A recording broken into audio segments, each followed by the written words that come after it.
Welcome, ladies and gents. In the Cape Conscious Media Studios, we have someone on it's actually the start of Women's Month, and we have a very strong woman with us today, someone that we know that you guys have heard about, spoken about, and hopefully will get to know more about today. You know what? I've written down a few things, but I don't even need to look at it because this woman is a strong woman, not just a strong woman, she's an inspiration. This lady is an entrepreneur.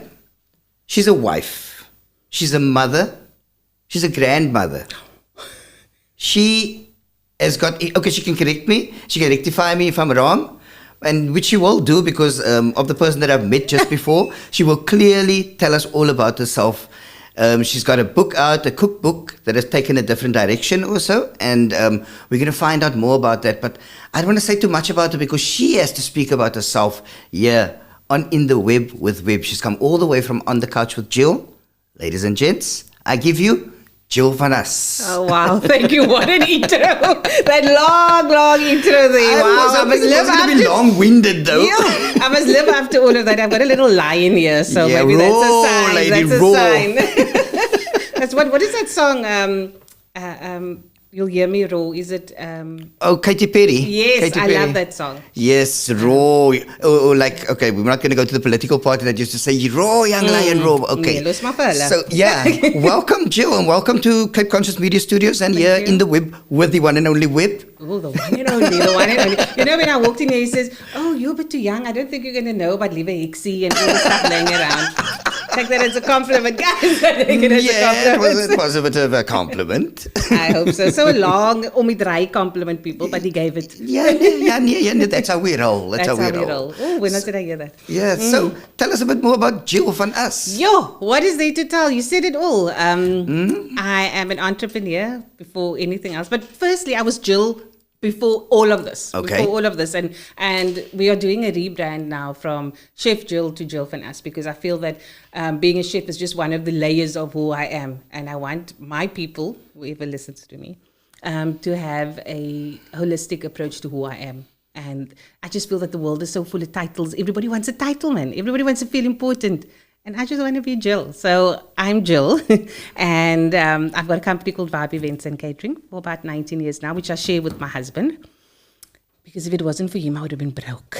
Well done, what's his name? Gary, eh? Gary. Well done, Gary. Yeah, if it wasn't for him, I would have just given all the money away and go, and have a blast. But Okay. He sees to all of that. He looks after me well in the business. So you're saying you're the lost cop? I am. But I think he's gone a bit loskop now after COVID, eh? Because he will just want to I'm like, no, wait. COVID taught me I need to make sure that I can live if there's a disaster again. What COVID actually taught me is that I can actually pay the prices for the things that I'm seeing, We paid a lot of money for a lot of stuff, but but that, so we've got that, and then like COVID hit, and we couldn't work, you know. And if it wasn't for him, we'd have probably been on the streets because he always used to say, no, you can't spend this. This is for one day. I'm like, when is one day coming? And then one day actually came. Okay. We didn't expect it in our lifetimes, eh? And then a friend of mine that lives in Georgia, Atlanta, is from Balha, Cape Town actually, but he moved about 20 odd years ago. He's a photographer, and he said, Jill, let's do something together. And I'm like, okay, how are we going to do this? And he says, we'll figure it out. And that's where the book was born. So he literally came down and we shot the pictures, and I just said, okay, let's do this. Let's do a biryani. Let's do a bunny chow. Let's do a yellowtail. Let's do this. And when I looked at all of these things and I looked at it and I'm like, wow, this roast chicken takes me back to my last miscarriage. This takes me back to when I was raped. This was taking me back to this. This reminds me of my granny. So like music transports you to a time and a place. You hear a song like we spoke about somebody that we know in common. When I hear that boom, boom, boom, that we hear say, and I can see or hear Jason coming down the street, that kind of thing. But it takes you back to a time and a place. And so does food. Did you eat something and say, tastes like my mom? Oh, always. Or it tastes like my mommy's cooking, or my wife, or whatever. Or even just walking down the streets normally and you get that smell. Yeah. So then I thought, there's so many cookbooks out there. Yeah. Let me give an intro. So every little recipe has a little story. a story attached of why this recipe is important to me. But it's normal, everyday recipes, your biryanis, not your acne. With a Jill twist. Yeah, my spaghetti bolognese that my granny made. They had this thing on a Monday, Tuesday, Wednesday, Thursday, Friday, a menu. Yes. Yes. And that was a Tuesday thing. But it was all one pot food, man. The mince, the spaghetti, and they served it with rice. So I can't do that anymore. So we added some basil and some Parmesan cheese to twist it all up and serve it differently, Now, okay, look at me, like for instance, I have this conversation with our producer, with Nantel all the time. He's the guy that makes food. I mean, come on, he's a bit of a genius in the kitchen. So why don't we have here like a... We're planning on doing that. That's why we have you here today. So what I always tell him is like, he says, when you are overseas and you are doing the shows over there, who cooks for you? And I say, I'm a braaier and fryer. Okay, you got an air fryer. I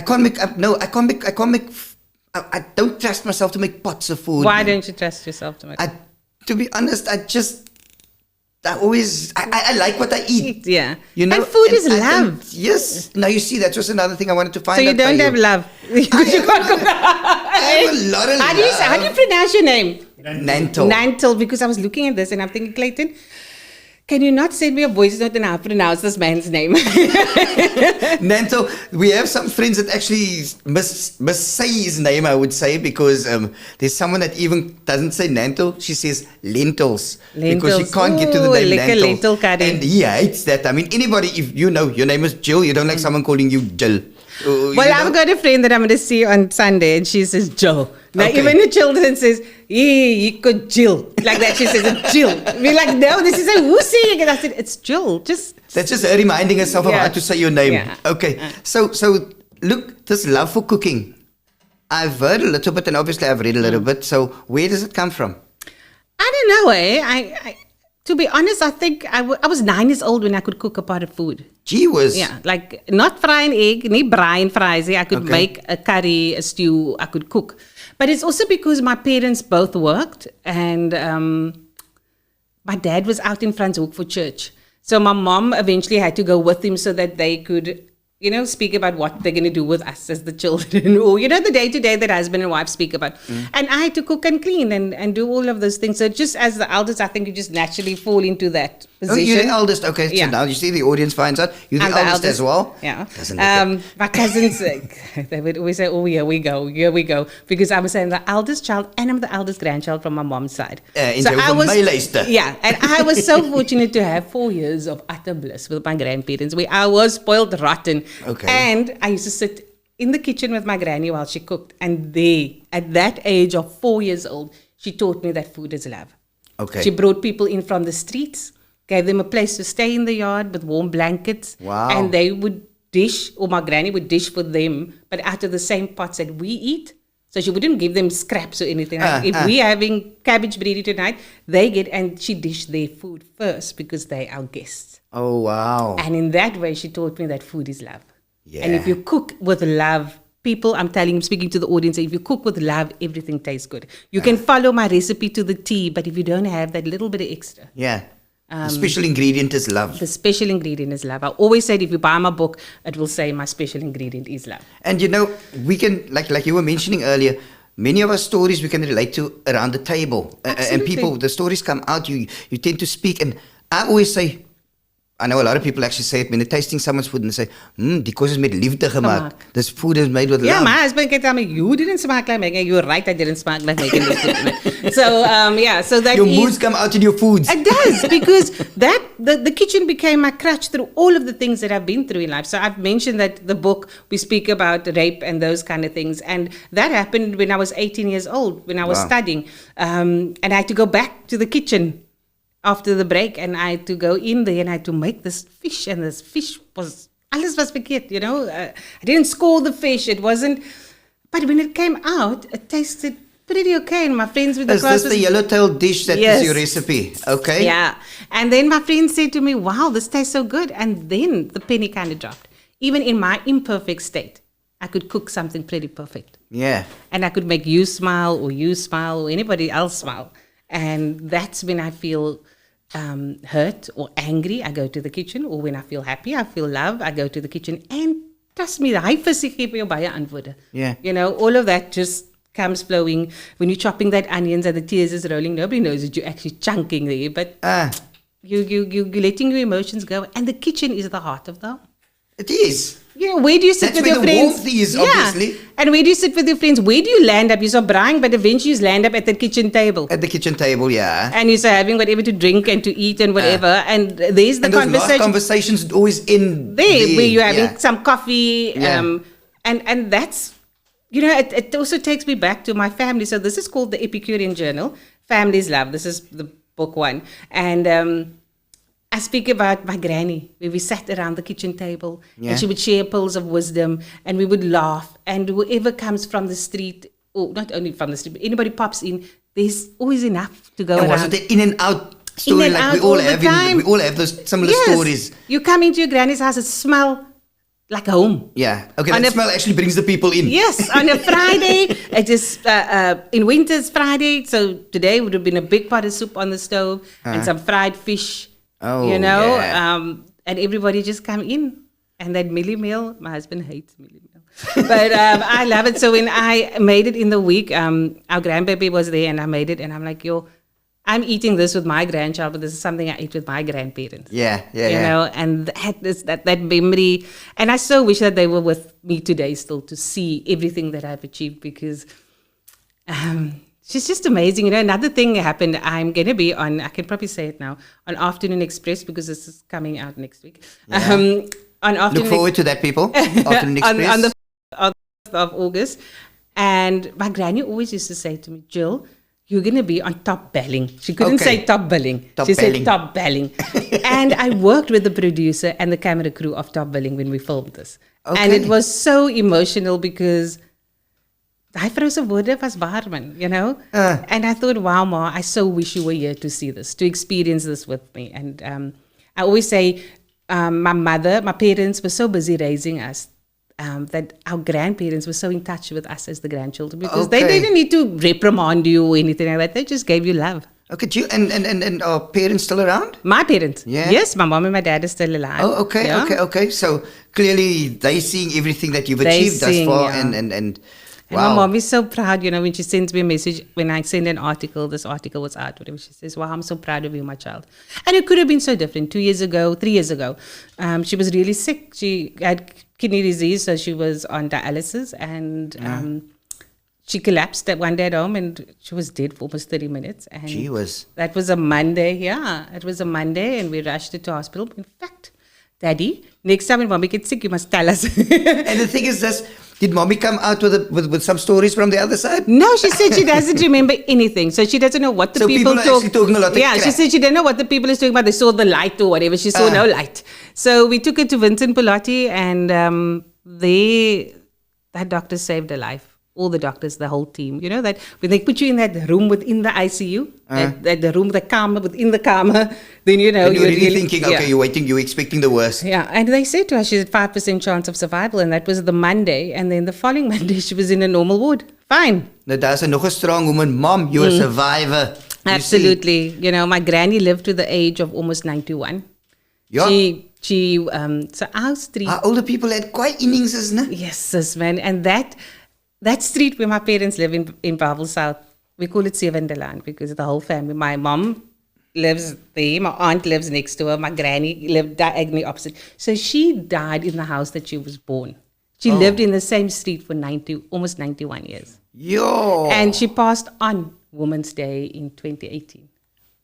On the 9th of August? Yes. That's Women's Day. Yeah. And she was... 2018? I think it was 2018. 2018? Yeah, I think 2018. And she was born on Christmas Day. Wow. So, my sister's well. Eh? My sister's also born on Christmas Day. On Christmas Day. And yes. Claudette, yeah. And I always said, there was once I made a post on Facebook for one of her birthdays, and I said, I've never met anybody who is Christ-like through and through. I've never heard my granny say a bad word of anybody. To be honest, Jill, you saying that, and I was going to ask you, as religion has it played, obviously you said now your mom and dad and they were going to Franschhoek. The way you said it, was your dad he was a priest, yes. A priest, okay. I kind of gathered that. Yeah, so our family is very involved in the church. My grandfather so I'm at the New Apostolic Church, so they've all had ministries in the church, and it was. I should have gathered New Apostolic Church when I heard about Jason and other Jason and North Pine. Yeah, okay. Yeah, So- Jason Murphy.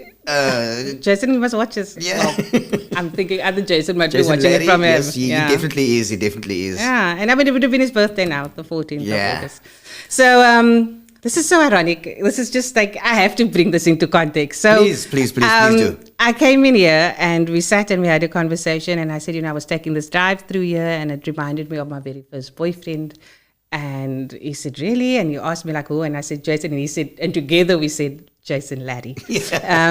So if his family is listening, I just didn't take a moment for him. You would have celebrated his 50th birthday. And thank you for making me a part of your family and still including me in part of your family. Wow. So, yeah. Jason, we still speak about you and our Yeah. craziness. We still remember all those things. Was an Yeah. awesome guy. And thank you, because now I've got a connection with Jill right here. So Jill, Yeah, you know, it was amazing. It was, he was a one of a kind of guy. And we were designed to get married, Our life was planned. His mommy always used to say, Jason, Jill, you need to look after yourself. I'll give you the best wedding ever. And we're like, okay. and then, that's a family that could party, eh? They could throw big parties. they could really throw amazing. And then You see, after... this is where your culinary skills would come into play perfectly. And a lot, even after he passed and I was studying, I would still come sleep over at their place. Okay. So I would travel from town to Grassy Park with a train and a taxi and still go sleep over at their place. Just to feel, I needed time to get over. Yeah. So it's almost like we didn't have enough time, even though we met 2 years prior to that. I was like, you're going to wait till I finish school and all this kind of Yeah. things. And I felt that I lost a lot of time. That we could have been really great if we just, even At though, that time. yeah, even though we were still together, nobody was seeing other people. Well, I hope he wasn't seeing other people. Don't worry, Jason, your secret's safe with me. But I'm sure he was. But yeah, his mom always said to me that this is the girl that he came home on the 1st of May, 1995, and he walked in and he said, Mommy, I met this girl and this is the woman I'm going to marry. Yeah.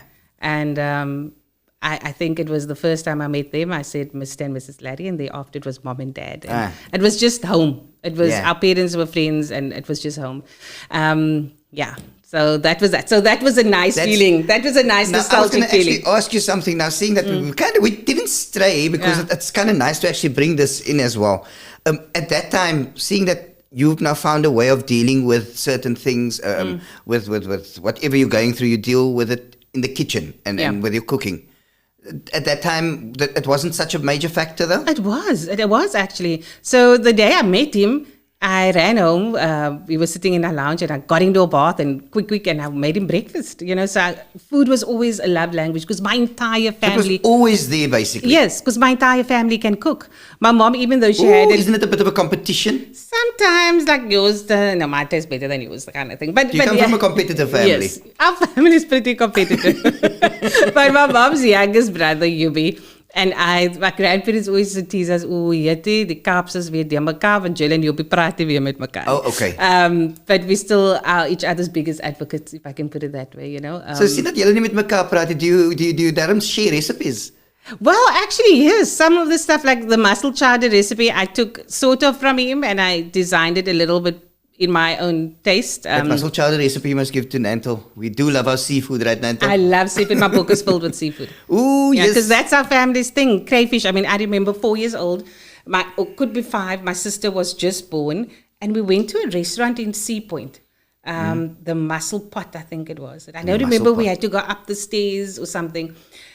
And it was a fine dining restaurant. So for my parents, thank you for always exploring our taste buds, whether it was sitting in the Spur or fine dining or whatever. They really took us to all these places so that we can experience everything in life. So it's fine dining that you are focused on right now? No, I love home cooking. Because now that's what I'm saying. Yeah. Because I was kind of gathering that you are focused on more of the home cooking, because this was now everybody's style of cooking. Yeah, but yet you must still make it look pretty. It can net op 'n bord geplak word. Yeah. So they put this massive lobster in front of me. And at the tender age of 4, I fell in love with seafood. And that's You weren't even afraid of this creature in front of you? No, I ate it with so much. And my dad used to spoil us. So bokkums, you know what bokkum is? Yes, love it. Still love it. Oh, so he brought on Sunday to my house some bokkums. And then, but he would clean it and cut it up for us and put it in our mouths because we didn't want our hands to smell like fish. Oh, okay. Daddy. Yeah. So he would do that for us. And even with the soaked snook, Yes. with the So you brown can't bread. touch it. You mustn't No, touch it. we don't. Because you might just touch your clothing. Yeah, no, we don't want to smell like fish. We were we Okay. were raised. We were two girls, and we were literally raised as little princesses. Like little princess, I was going to say, yeah. My sister was a bit of a tomboy, but yet she's got now two beautiful children. Yeah. But yeah, it was fun. And my dad's mom, there's a lot I took from my grandparents also. Where I spent a lot of time with my mom's mom. Yeah. But my dad's mom, she made this chutney. Oh, and I don't know who of the brothers that's left. There's only 3 left from the 6 of them. The youngest one, Paul, knew how to make Mars chutney, but he passed with the recipe. So Mars chutney was kicking Mrs. Balls. Yeah, it doesn't. Yeah, Mrs. Balls can gaan slaap.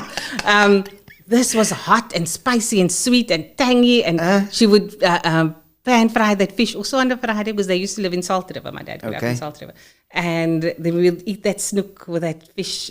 And the fish with the chutney, but it's more of the chutney that we want. Yeah. And she had to make bottles and bottles of that. And with snook, you have to eat with your hands because of all the bones and stuff. Yeah. And like a mac and cheese, I actually made it yesterday. Yeah. That was something that granny, my dad's mom made. You know when you bite that macaroni and it squirts out with cheese, like that it must be. Okay.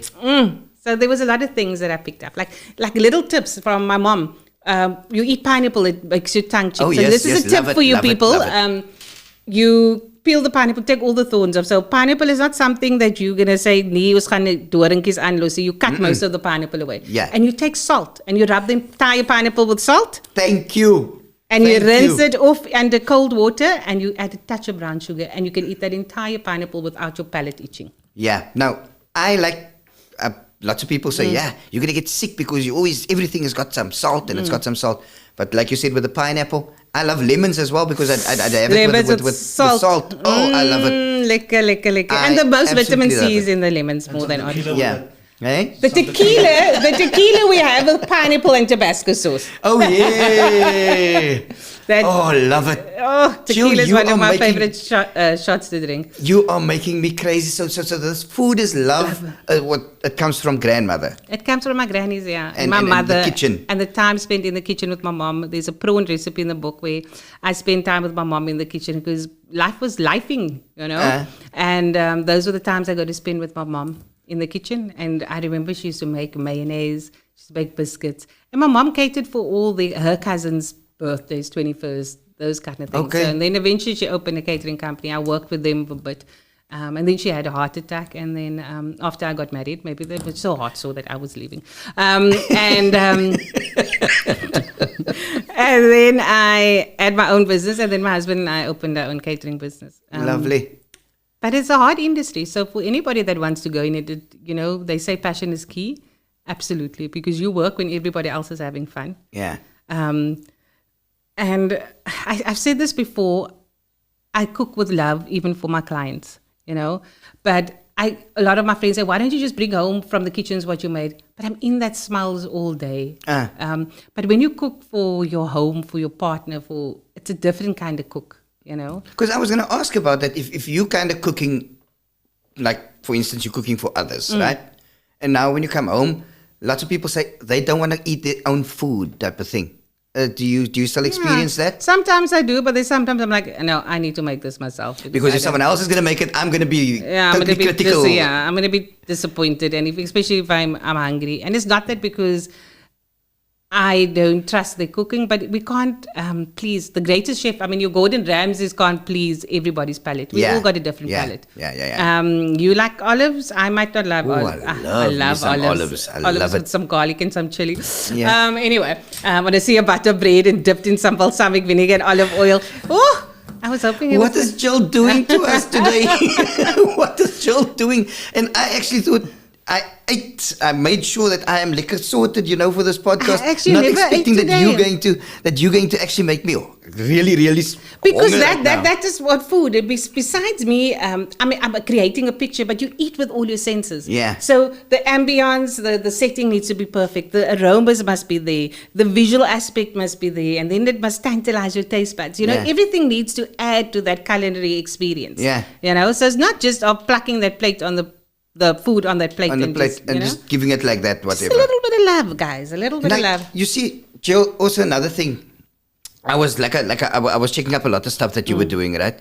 And you say that you cook with love, and food is love. Food is love. Right? There's something that you said that I found that was very profound as well, is that you say you have these little talks, I think, that you have where you'd be cooking food, but because food gives you warmth, when you're eating, you've got that warmth. You want people to have the conversations as well. So what is this that you look at me now, or what is that's that an that you're event. busy with? Oh, the Look at Me Now event. So I've done that just after COVID. Yeah. It is basically a moment where you sit and you just take stock of your life. And yes, I was raped. Yes, I had 5 miscarriages. Yes, I've experienced death with people very close to me. Yes, all these things happened. But I'm here. Yeah. Look And at that me needs now. to be I'm here. celebrated. I'm here. I'm sitting on this podcast today. Yeah. In your studio. What brought us together? The book. Food. The book, yeah. Food brought us together ultimately. Yes. I've been on radio. I've been on television. I've done all of these things. So I always say I'm not defined by what has happened to me, and neither are you. Yeah. You're so much more than that. You see, that's what I say. You're not just inspirational. I mean, seriously, because to actually come from, and this is something that is a common story on the Cape Flats, I would say, and with our people, is that these people come from all these struggles and fighting and surviving. And that is why women, we celebrate you. The men out there, we celebrate you too. But now we're focusing on the women this month. So the women, I just applaud the women. I have to say, I don't think that I would be able to do most of the stuff that my mom went through, that my grandmother went through, that you lived through. Because our shoulders has to be broader. And, we as women have to carry so many different hats.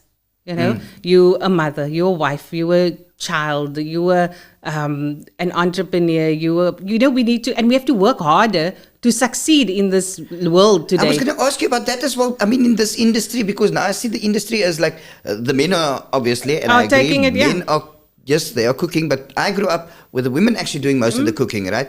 I like the fact that it's now a shared platform, but now also... And I also like, sorry to break your word, that the narrative has changed, because back in the day, especially in our colored communities, we would say if a boy was taking, what is that, huishoudkunde? Yeah. Back, was really giving away our ages here. Home economics. Home economics, but they called it something else today. But anyway, they would seem to be gay or this or whatever. And yet, I was seen to be, and I was doing dancing. Yes, I mean, Yeah, my husband actually was a ballroom champion, Latin, and he's going to hate me saying this, sorry, Gary. Him and his sister was partners, and they did Latin and what is this, ballroom goede. Okay, yeah. And I can't dance to save my life. I don't know what kind of colored I am. I was in church, people, because... Jy weet hoe om te jubel en juig. I can't jazz. I went to an Afrikaans, that time it was 1993, 94, when the times changed, and I went to an Afrikaans medium white school in Kraaifontein. Oh, seriously? And I can sokkie. Okay. I tell you, I can sokkie. Hulle het jou rhythm opgemors, meisie. Ek kan nie. My husband look at me and he says, you got left feet? No. So I'm working with somebody. And I think that North Pine bus also, that also kind of messed with your rhythm. But they all could dance there in North Pine. I think they're pretty, if I look at I'm not saying anything bad about North Pine, because there's a lot of hip-hop artists there, by the way. Yeah, and it's a lot of beautiful people that come out of North Pine. It's a new apostolic thing, because my wife also... Because say it's rhythm, but say can he, Yeah, because I say your wife belongs to church. Beautiful. But it's because we were in church all the time. Yeah. Monday night was Sunday school teachers meeting. Tuesday night was choir practice. Wednesday night was church. Thursday is youth meeting. Friday we go play action cricket. Saturday you're preparing. Sunday you're twice in church. There's no drums. And that's what no drums, man. There's no drums. Yeah. We got drums now. I've never seen that. And we've got guitars. You see, look at me now. Paxton is from our church. Yes. And what's his name is Dylan Sass. Dylan Sass is from our church. Kyk hoe lekker sing hulle. There's a lot of guys actually from. But I always loved the NAC, the choirs and stuff like that. I always say this. I say this to everybody. I love the choirs. Absolutely. It's amazing. It's amazing. And also, like, I know that everybody, the way that they always get someone playing an instrument and stuff like that. It's like my husband said we were indoctrinated, but it's always something. He said if we had, let me set the record straight. So I've got a stepdaughter, so it's not my own child. Yeah. When you introduced me as a grandma and stuff. So, but I am a grandma. Emma is adorable. But yeah, so she made me grandma. But with my own kids, he always used to say the last one would have been a boy. And he said, "Oh, yes, it was 'n arme kind. Ek weet nie van hom nie. Hy sal heel dag op sy ma se skoot gesit het." I said, yeah. Firstly, it cost me a lot of money to get him.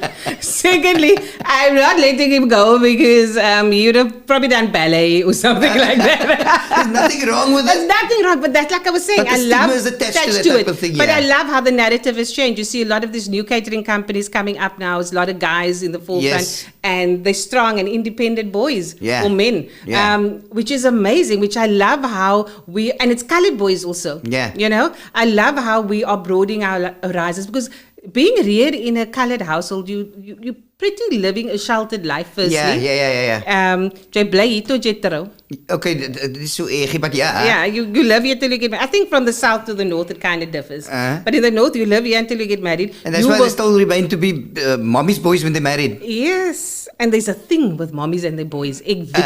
I don't know what it is. I see it with my sister and her son. And I'm like, really? I see it with the lady that works with me at home. Lauren, I say, but kyk hoe mooi is Kulen. Kyk hoe mooi Kulen gedoen. Ja, maar Brad, ek sê, yes, you know, there's a thing because the mommies and the boys, I can't understand. It's like you need to rear them for their wives, man. One thing I could say about my mother-in-law, bless her soul, she would never take my husband's part. Okay. If I pick up the phone and I say, Mommy, Gary did da. Oh, is it nog so? Yeah, and I miss her. Sorry, Gary, man. Really, I'm trying to. I've got your back, brother. I've got your back. She passed in 2020, January 2020, and I miss that because then 5 minutes later the phone would ring and she would say, Gary, da. And I'm like, that phone's for you. And he listens to his mother. If there's anybody, all of us. Yeah, all of us. His mom passed 2 weeks before his dad, and I still remember standing in the kitchen with his dad, and I said, Daddy, wie gaan nou met Gary praat? He said, nee, ek het jou. So I said, well, not me. You don't listen. If there's one person in this entire world that he listened to, it was his mother. His mother said that this white album says Dr. Reed, it's Dr. Reed. Yeah. You know, but what a fantastic woman. I celebrate, you know, it's a month of women. Yeah. Also for kidneys disease, amazing woman. I hear the stories of his father was in the army. Yeah. And they had to go to Tubal. And she used to walk up that steep hill, travel from the Strand with the train, with the TV to take it to him into hospital. Yes. You know, that is and for us to actually work together as husband and wife, a lot of people ask us, like, how do you do Isn't it? Isn't that difficult? Sometimes, because there's always a power struggle. Yeah, you know? Obviously. And Jay gaan nie vir my vertel nie, and vice versa. But most of the times, I'm the one that needs to back down. Because my marriage... So you'd be speaking on the couch with Jill, and then when you have an argument, he'd be sleeping on that couch without Jill. No. No.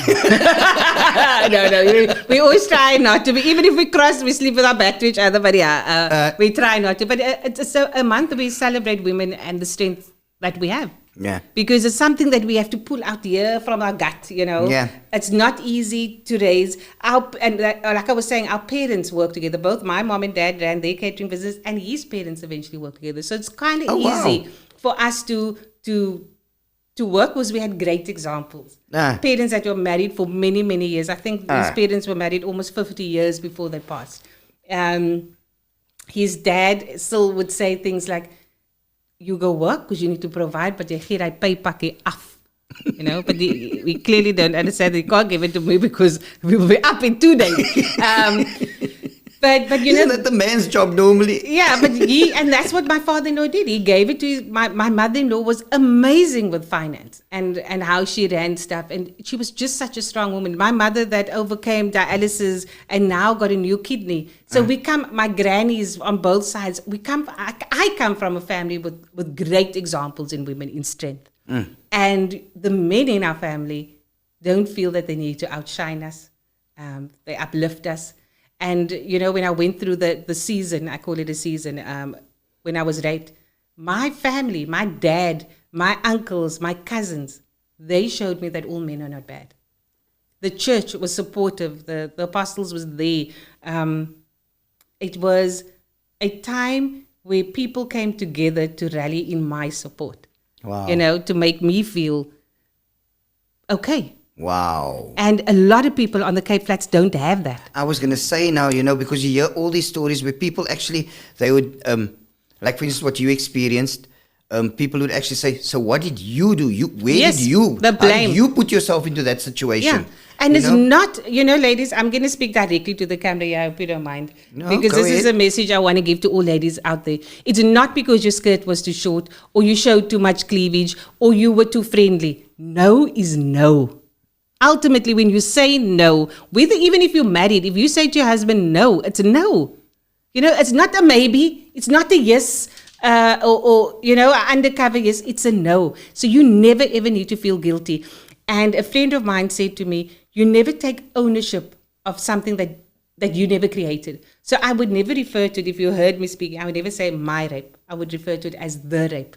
Okay. Because I never caused it. It wasn't because of anything that I'd done. So I can't take ownership of something that I didn't create for myself. Yeah. And I feel that is what women need to know today. And men that go through this. And you know what? You've spoken to the ladies.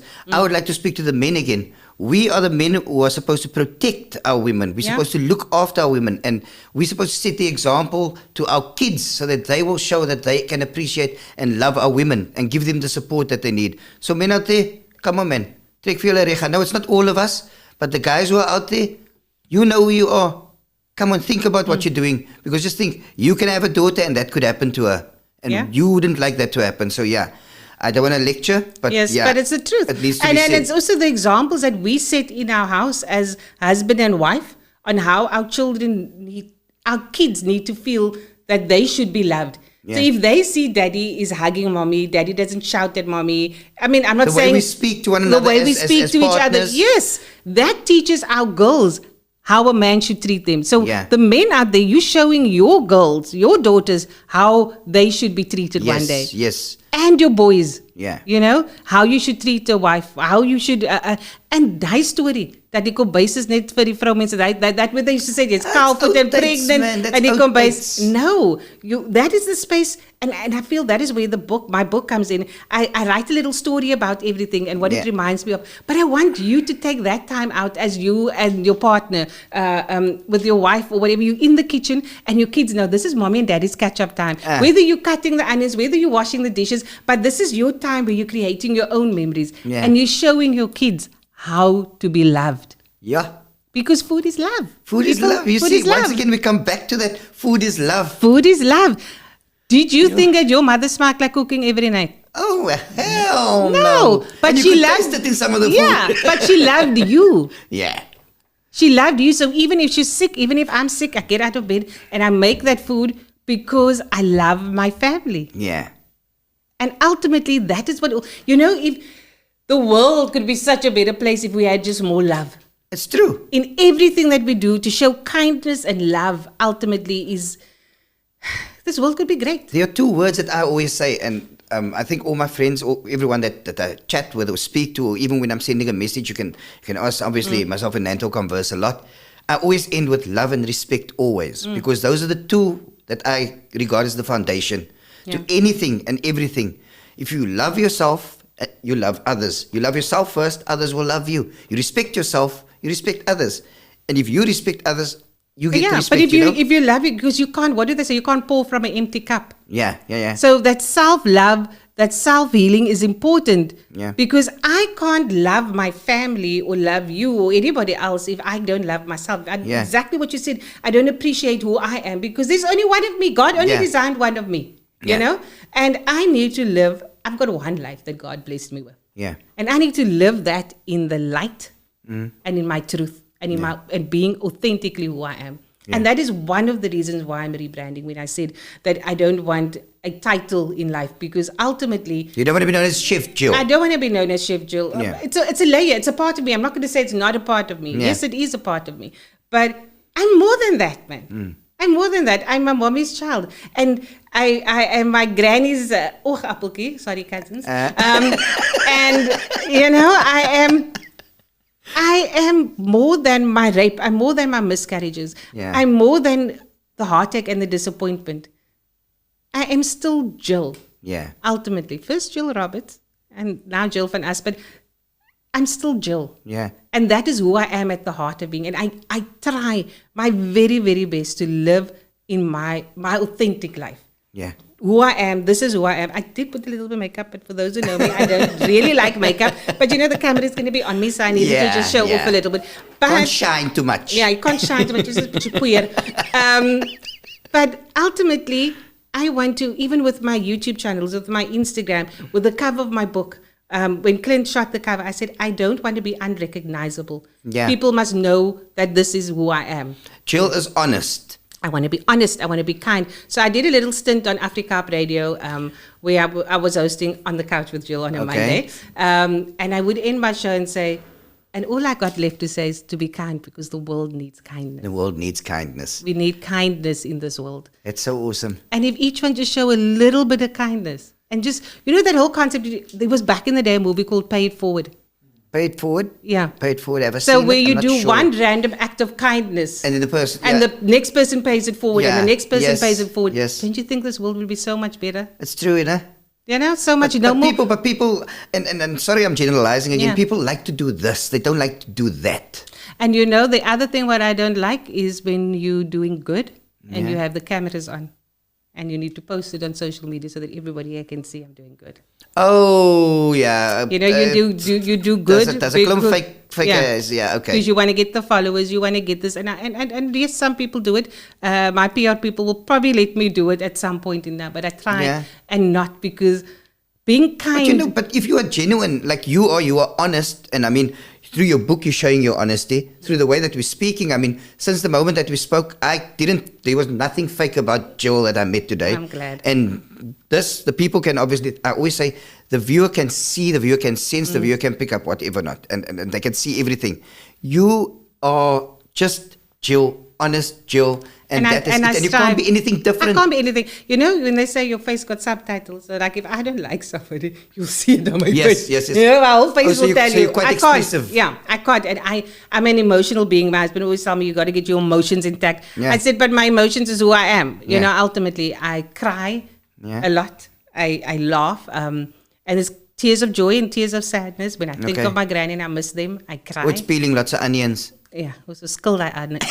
But you know, the world has evolved so today you can buy the onions peeled already. Oh, all about honestly. Doesn't that take away from the experience of cooking? Yeah, but you still need to chop it up, man. You know, but you know, the world has evolved. There's a shop that starts with a W that makes your life very easy. We could promote them, but what are we going to get from them? You see, no. They must put my book in their stores and then maybe. But also being reared as a colored child. And I'm not only speaking about me. I had a very good life. I can't say that I had a bad life growing up. I didn't know that at times my parents were struggling. Was it altyd nie verklere gehad when we had to go somewhere? I went to private schools. I went to private studies. I did private studies. My parents made a way. They made me travel in 1995. I mean, when the World Cup was happening here, I was dancing in the streets of London with my South African t-shirt, with my flag. I wasn't more patriotic than that day. You know, when I walked into that pub and I threw that flag over the table and I sang Ikosi Sikilele, I never felt more South African in my entire life than that day. And when we won, it was all of us. We were a group of brilliant. We just wanted to come home because that's when the world changed, you know. And the same, like we're saying, we're moving forward, and we don't want to talk politics ultimately, but we cannot take the past. You know, we got to learn from the bad in the past and take the good from it. Yeah. And then build from that. And that is life. Like food, cooking is like life, you know. Baking is a science. Okay. But cooking. I wouldn't know the difference between baking. Okay, baking is obviously the cakes and whatever. Yeah, you must have being a 5 pastry mils chef, of isn't this it? and 5 mils of this, and I was sick every time we did that. Okay. But cooking is a lot like life. You know, when you added too much salt, okay, there's really no way of fixing that, but you add more potatoes or something just to, make the pot bigger. Make the circle bigger to take out that salt. It's too spicy for somebody. Add some cream. Yes. And your yogurt or your fresh cream or whatever. Yeah. You hit roadblocks in life, and it's a choice. It's a choice that you make in life. Yeah. You decide. I could have sat in that corner, and yes, I had the support system, but I could have sat in that corner and not go back to campus. I could have sat in the corner and said, the guy that I was so in love with died. And now I got raped, and now I must go study, and life needs Look at all these things that have happened to me. And I'm 18 years old, And I sat there, that guy that raped me took something away from me. Yeah. But you're not going to take the rest of my life. The rest of the life belongs to me. And it's through food that you actually got that strength to say that? That fish told me that, and that biryani told me that, all of those things. And as I evolve and grow and become bolder and stronger, so does the dish that I created. I'm now perfected that bunny chow. Because I'm bolder and stronger than I was when I created it the first time. Yeah. And that's where the strength lies. The strength lies within each one of us. It's not me, because I can just tell my story to help someone else. But it's not me. It's within each one of us. We can take it, and it's a decision that we make today. There's a radio host, Aidan Thomas, that says, let today be the best day of your life. I love that when he finishes his show. I love that. And I actually feel that because it's a decision that you make today, I'm getting up and I'm going to be happy. Yeah. Nobody's going to disturb my peace. You know what, Jill? I love what you're saying, and I mean, I hear, and obviously everybody who's watching this is going to see that where it comes from. And there's that passion, and there's that you bring it through, and I mean, there's nothing that we can add to this. But there's a quote that I actually read, and I'm going to just quote it right now. So I'm going to be reading. Forgive me, Nantel hates when I do this, but I'm just going to say. Nantel, we must give him cue cards here. Yes. No, leave the cue cards. But it's with the bril ook answer, because I don't think he can see so far. Jill, stop that. You know what? There's a quote where you say, "There's a belief that emotions make us inconsistent. But even when I'm tired or hurting, I still show up, I still create, and that's strength." This is exactly what you were saying right now, yeah? I found that was so profound when you actually said that, and I could see where you're coming from, and you just explained all that to us in your little monologue that you had there. It was beautiful. I'm taking over you guys. You can take over anytime. Now, I'm going to come to another quote, and I want to hear what this is about. I want people to feel like someone saw them, fed them, and made them feel warm inside. That's what food has done for me. That's what I want to give back. Is this what you're doing with the little talks that you have? And and it comes back because food is love. Yeah. You can't educate a hungry child. You can't pour from an empty cup. It all comes back to that. And food has that warmth of bringing people together. Yeah. Food can be forgiving. Food can make you happy.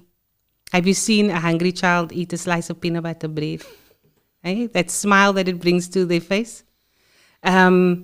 No matter what it is, it can be a gourmet dish, or it can be something as simple as peanut butter and jam. Yeah. It brings joy. I mean, you kind of see it on the streets when these people hand out the soup and stuff like that to the people. I mean, during these winter months, I mean, cold. I've helped quite a few times. I've helped, and even up as far as where were we the last time? What's the place's name? Graafrenet. And we did this with the kids there, and I was just like, the way you see how these kids appreciate little things, and it brings joy. Yeah, it brings joy to you. That's giving. Yeah, because in the joy you find happiness. And you're not doing this for the giving, camera. You're not doing this for the camera. In that thing, there is. I don't know if I can actually speak about it, but I'm going to. I'm working with somebody. They started a GCAP. It's an organization with Ready D. Yes. So okay, you work with Ready D, I know, and with Easy as well, eh? Easy helped me with my first station, and Paul played, and they were there when I did my first on-air thing, and I was like, shout out to Ready D, Easy, Paul played, and shout out to the guys there. Yeah. So D, Nantel's Mint, that's Nantel's people. Easy is ook very good friend of mine. Okay. Yeah. Yeah, Isa helped me a lot with music, and so did Paul Playden. But you mix in with your storytelling. You've got the music and so yes, forth. and Okay. all of those things. So when I did my show on Africa, I always kind of curated where there's a story, and I try to curate the music to make you feel that power in whatever we're saying. But yeah. Besides that, so Deetham's got GCAP, and last year I was privileged enough to go with him to Kleinmond. Okay. And he wants to do the 5. I actually, it's going to come onto my podcast on Wednesday, where I interviewed him, where we speak about the 5 hip hop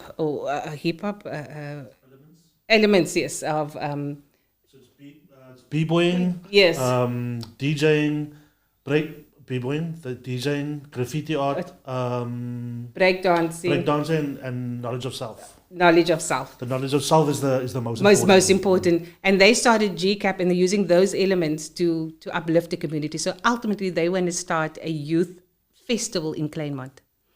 So the first one last year, and we want to teach these young people how to put this together. So ultimately, that they can run it themselves. But there was this tiny boy there that day. You know, when you have the flu and your nose is a bit sore, and nobody was taking care of him. And his pants was broken. It was raining that day, and the sores kind of covered and stuff like that. his face. And my heart broke.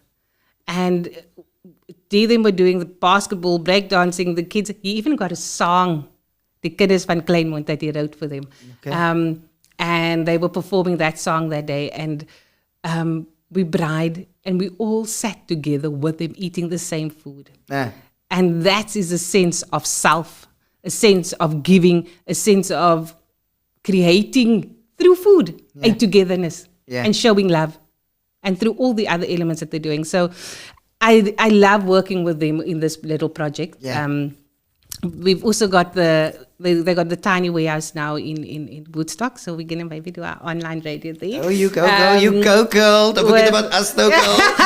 With Dee and myself and Azul, maybe, but Dee's now at KFM, so we have to wait a little. Yeah. But it's a did your mother ever tell you, show me your friends and I tell you who you are? Oh yes, of course, of course. As who you surround My grandma yourself. actually, because she's the one that reared me. So yeah. And I can honestly say I had good friends. I've still got Clint that did the photos for my book. Gary also did some of the pictures.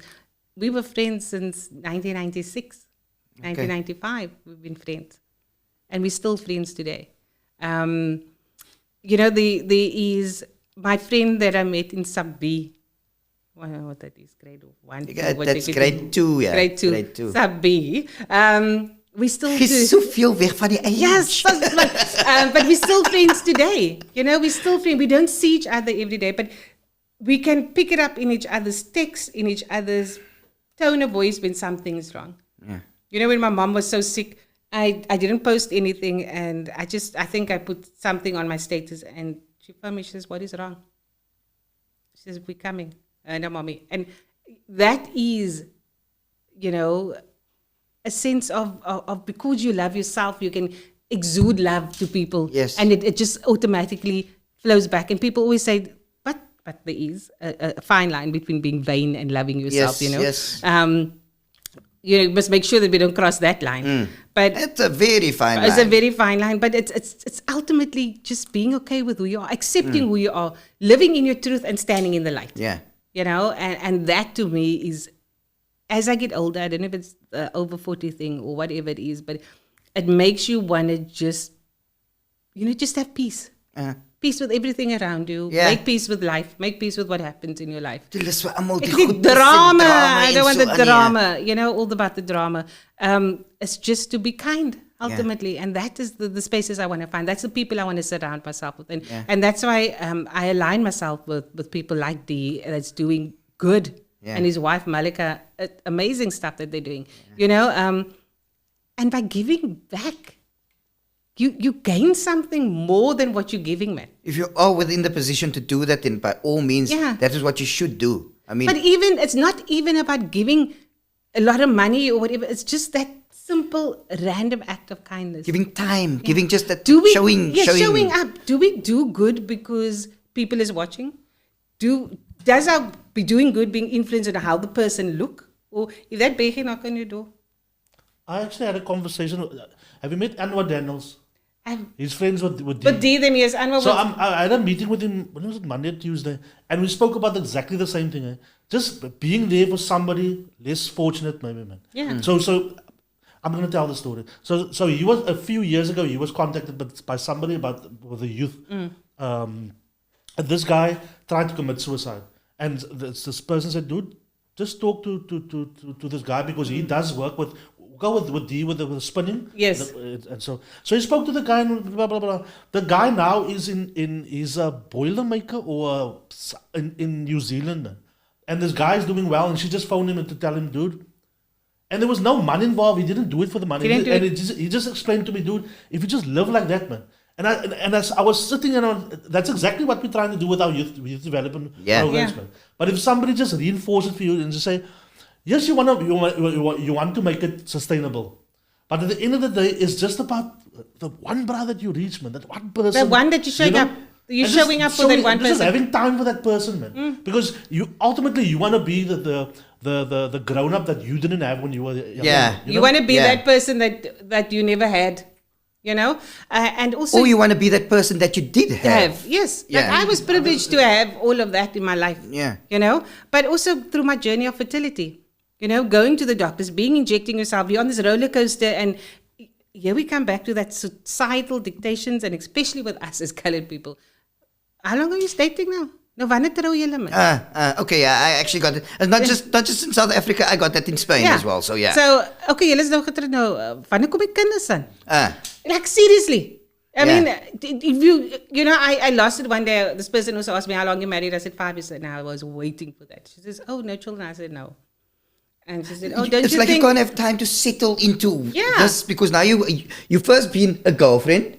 Yeah, now you just got used to being a girlfriend and maybe getting your first job, and then you got just used to that. Now you must get used to having your job, building a career, and being a wife. Yeah. It's all these different things. You have to adapt because now you say you're moving in together. Now, this is also a change. If you have the first one and then, okay, when is the second one coming? Yes. Yeah, and they're never satisfied. And when that person asked, but I just lost it, and I said, because they actually said to me, "Oh, you're a bit selfish for not having kids." I said, when somebody tells you they're married... Did someone say that to you? So long, and they don't have kids. Don't you think there's something effing wrong with you?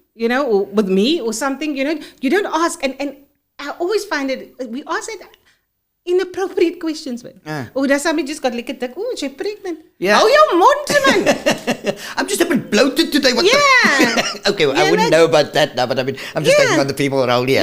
So just keep quiet. And and then I've met people along my journey now, and they decided not to have kids, and that was okay. That was a choice that they made. Yeah. So I'm, when I went through that whole stage, because now I'm married. That first 5 years of my marriage, I was obsessed with having a child.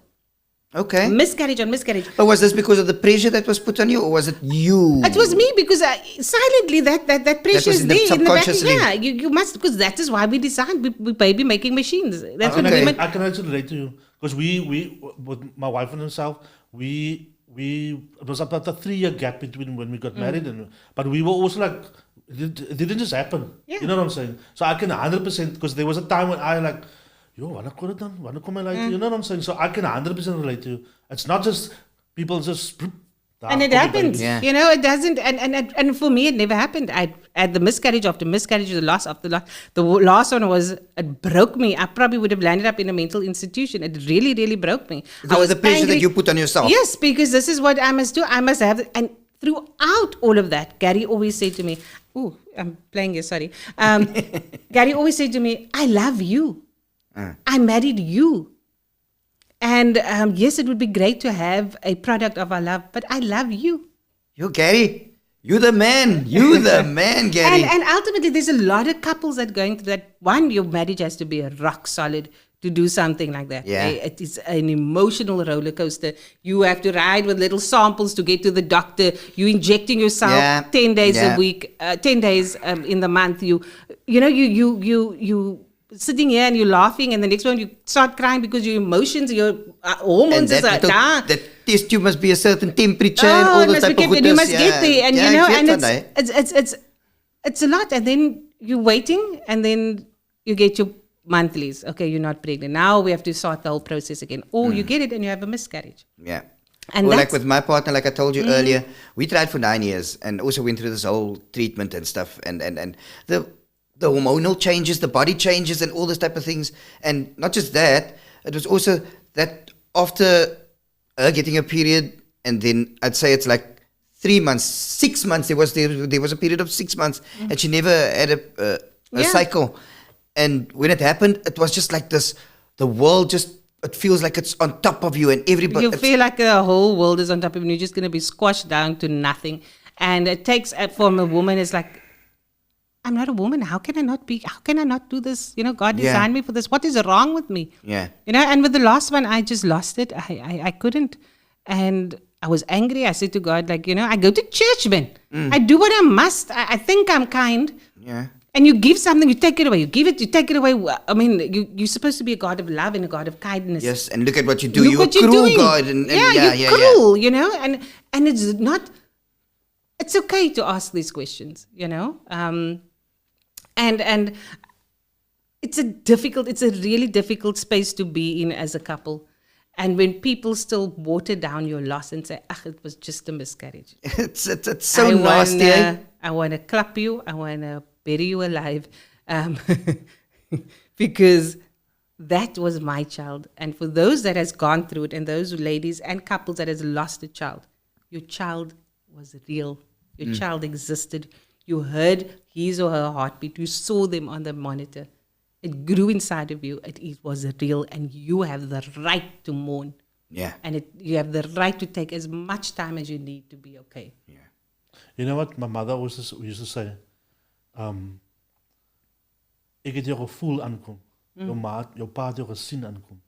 And like she cemented that. We had that bond way before. You know what I'm saying? That word is forever in my mind. Forever in my mind. Yeah, it's deep and it cuts deep. It's deep, and for you not as a woman to produce something that is you designed to, you question yourself. Yeah. And that's where all those questions come in. That doubt comes in. And that self-doubt comes in, and you're thinking like, what kind of woman am I? Am I able to achieve anything in life? Because I can't even do the task that I was designed to do. Yeah. You know, and that's where the doubt creep in. But it's okay. It's okay. I was lucky enough that my husband had a daughter long before we met. Andrea, she's a beautiful girl. My sister's kids, Catherine. My sister was pregnant with Kate when I had my last miscarriage. And I remember that day as it was yesterday, and she's going to be 14 years old. In December, she said, the child was born. And I was like, oh my gosh, I need to get myself mentally right for this. I was going to say, I need to get myself, all geared up. Go two ways. Everybody's going to have something to say, and people can be. And I spoke to her, and she said, no, it's okay. You come tomorrow afternoon. And I went home from work, and I got in the shower, and Gary said to me, where you going? I said, if I don't go hold that child tonight, I'll never hold it. And I remember walking in. It was filled with his family, also my brother-in-law's family, and Claire was at the end of the bed, end of the ward by the window. And I don't know if it was, I think I kissed my sister, I can't remember. But somebody was standing with Catherine by the window. And they gave me this child, and I burst into tears. And I never knew that I could have so much love for such a small, tiny person, And I don't know if my sister said to them, don't take the child from me, because for the rest of the visiting hours, I just held on to Kate. And Kate was my saving grace. She is my saving grace. She is my my light, And all grown up now. I can relate to that as well. Because when we were like waiting for my son, basically, before she was pregnant, her sister was pregnant with Diana. Mm-hmm. And when Diana was born, I was like, there's no maker now. I was like that, man. And the father wasn't there for that time. But I just took control of it, and then he stepped back in, and then I had to step back. It was that was difficult. Like, oh shit. Yes, it's hard. And then, toe kom my later weer, en toe raak my later weer test aan hom weer. Ek weer, so you had to take a back. But it is, and Kate is, I I post a lot of her stuff, like when she was younger, and I say, I wish she was still such a baby. And she was such a thoughtful child. I can remember she was about 6 years old, 5 years old, and we went, it was load shedding, it was a time of load shedding, and we went to go get dinner, and we sat at the table, it was just me and her. And she said, Auntie Jill, I know that you lost my cousins, but what was their names? And I said, but the others were so small. She said, but how many? There was 1, 2, 3, and Slade, I need to pray for them because they're my cousins. Wow. Those kind of things. She was very, I don't know, she was my light. Wow, man. Kate was a special one, and then a year and 6 months later, my sister says, I'm pregnant. And then for the first time with her pregnancies, I was excited, and she was like, oh my word, okay. She didn't expect it so soon. And then Tristan came, and those children, it was his birthday yesterday also, or the day before. Belated birthday there, Tristan. And they my light. And then Andrea came to live with us at the age of 13.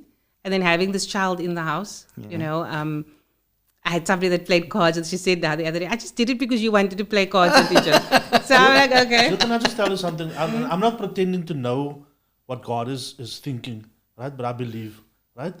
I believe in God. Maybe it's just your journey is just different because you have that love you would have poured into your own. You're pouring into other people. I mean, the way you described that kid from Claremont, maybe that's just his plan, man. You know what I'm saying? And we can't really I was told, like, pray in God's will. His will is something totally different than our will, man. And his time is different. You know what I'm saying? It's his I never thought I would be the brother to talk like this, but my experiences, even with podcasting and the struggle with it, has brought me closer. Websta knows about it. Yes. And maybe that's just his plan, man. And you're doing good, man. Yeah. Thank you. Really. And that is something that I thought about, just what you said. And that only took time after my last miscarriage. And then I actually realized that I was maybe infatuated with the idea of being pregnant, so that I could sit with my peers and have this discussion. Okay. My labor was deep down there was always this conversationalist and storyteller that wants to... I'm not a baby mommy. I'm not a baby mommy. I love it here. 4 or 5 years old, where you can talk to me and tell me, I've got a headache, I've got this, and I hope I'd slap. And I always say that God knew why, because I wouldn't have given all the attention to my husband like I do now. Okay. Maybe our marriage wouldn't have survived it. Yeah. Because this child would have been my entire life. Yeah. And a good couple of years back, 18 years to be exact, I lost 3 of my cousins in one car accident. And my aunt, she passed away not so long ago, but it was my dad's brother's kids. And he said to us, Were they girls traveling together in a car? Okay. And he said, you all lost a brother. Yeah. Because this is how you were raised, right? We lost our children. We've all got different losses. But we, as your uncle, as your fathers, your grandfathers, we had to bear these news to so many people in our position in the church. And God told me, you got to keep the faith. You got to believe. You got to stay strong. God has a plan. It is our turn now. And we are the modern job family. So we need to stand strong and be that example. And I looked at him and I said, did they do a CAT scan of your brain? Do you know that this God that you're talking about just took all your children? Are you lekker? Yeah. And he said, don't doubt God. God has a plan and a purpose. We will not understand today, but one day we will understand. We'll understand, yeah. That's faith. Wow. That is faith. It's and then deep and profound. Yes. And then it went on, and then I went to a rally because I do ride motorbike as well, guys. Okay. And I went to a rally with my husband, and I spoke to the pastor of our biker church, and we had this conversation about the boys that passed away and whatever. And I walked away, and he called me back, and he says, Jill, I don't know why the Lord has put this on my heart. But if you love something more than what you love God, He will take it away. And I thought about it, and I thought my aunt really, really loved her children. I mean, she used to suck the mucus out of their nose. That's how much she loved. I know of parents that do that. Oh. And makes me queasy, but okay. Yeah, and I never said it to her until it would have been the youngest one's 21st, and we went out for lunch, and I could see she was okay. And I said to Auntie M, this is what they said, and she said, "It's so right, Jill. I realized that." But now you see, now you're bringing a question to me again, because now it's again going to the thought of, is our God such a jealous God? Is our God is he so cruel that something that you love, you take away because you're loving it more than you love him? Because God is all-powerful, almighty. Love God above all things and your neighbor as yourself. It's as simple as that. I get that, but you see the questions are there. And I don't Yeah, wanna the go into questions, that no, right we now. can't go into, because this is a whole new podcast on Yeah, that. on that But love subject. God above all things. And there's one thing my brother-in-law always says. He says, I love God, I love my wife, and then my children, and then the rest of my family. Because my wife was there before the children. But if it wasn't for God, I might not have met my wife. Yeah, I might not have been here. yeah. If we have a trust in God, I always say, if I pray about something, I got to leave it there and not worry about it. Because God is going to take it. I have experienced that. My husband and I have experienced it over and over. Being your own boss is not freaking easy. Yeah. You're thinking many a times, how am I going to make through this? And especially on a Monday, we would walk into the office and he's like, there's no work. He's like, all the stuff. And I said, just take a moment and say thank you to God for what we have, that we've got a business to worry about. Yeah. And there is not, even in COVID, I never needed to beg and plead for anything. God took care of us, man. Yeah. There was always something to eat. And sometimes there was a T-bone steak to eat. Oh, lovely. There was always something to eat. There was always, and I could still share. And we could still give back. And I see it in my parents' life, in my in-laws' lives, always giving. Yeah. And they were never without. And that is the power of faith, that have that faith of a mustard seed and you'll be so blessed. Yeah. And there's many a moments where I take and I just look up and I say, this is a God moment. This was you. Because you can't describe it. Where else did it come from? Yeah. It was that moment that you realize how powerful God is. And the love of God. And I mean, I'm going to church now, but go. There's a text that says, I think it's Exodus 14, verse 40, where he says, be still and keep your peace, because I, your God, will fight for you. And I've experienced that in my life. Those who break you down, they say, God will lift you up in the eyes of those that has broken you down. Yeah. It has happened to me over and over. And it's just pure faith.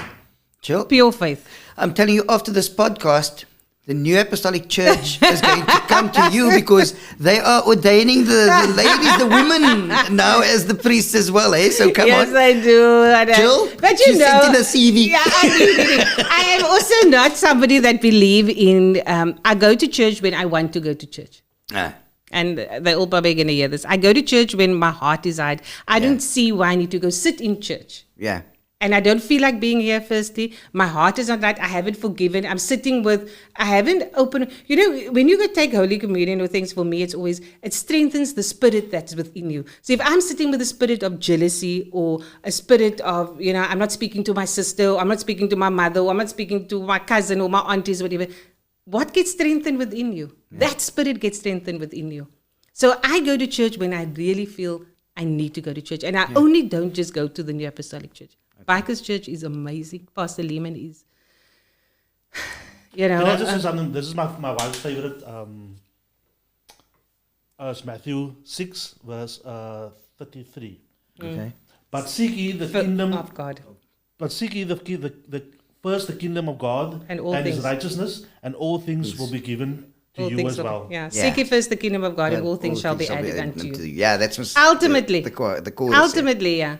And there was a text when I was going through a difficult time that one of the apostles said to me, and we have a moment, he'll know who he is if he listens to this, where he says, I will show you great and wonderful things, even things that you do not know. I don't know which text that is, but, and it has shown me so many things. Why I didn't have kids. He confirmed it again today. Yeah. Why the Lord never gave me kids, because I had to do this. Yeah. I needed to tell my story. And if I, through this podcast with you, when I say Websta, I think of that little Websta on TV. That's where I got the nickname from, basically. So, yeah. You're not wrong. But he was pretty oulik, I tell you. But anyway. Well, that was the kind of just around the corner way of saying you not. No, that's not what I was saying. But he was young. But yeah, what was I saying? I lost my train of thought. If through this podcast. Because I could just help one person. Uh-huh. Then my mission is accomplished. Then our mission is accomplished, to be honest. Yeah. One person that feels okay. One woman that realized that it's not her fault because she wasn't raped, or that she was raped. Yeah. One woman that realized that it's okay if I don't have kids. It doesn't make me less of a woman. Yeah. And the power is still within me to be bold and stronger. Then this is all done and dusted. Then I can say, thank you. I've done what I needed to do. You know, but there's still so much you need to do, because now I'm going to go back to just, I think we were going to end off, Okay. basically. Okay, before Yes, you go, yes. I'm going to say something. Huh? Okay. No, we're not going to end right now. But what I was going to say is that clearly you can see the Epicurean Journey. There we go. It's Epicurean Journal. Epicurean Journal. Sorry, but it is a journey, obviously. Yeah, it is a journey. It started off as a cookbook. You ended up actually. I see what you've written has sort of become a therapeutic session for you. Then. Absolutely. You know, ultimately when Clint said, let's do this together, it was, okay, cool. I don't have kids of my own. This is something I'm going to leave out in the world, my legacy. Yeah. And when I was on Quirkies with Jonathan, and the feedback that came from that, and women reaching out, and the amazing work, I still said it somewhere, we said on Facebook, you know, our work is not done, Jill.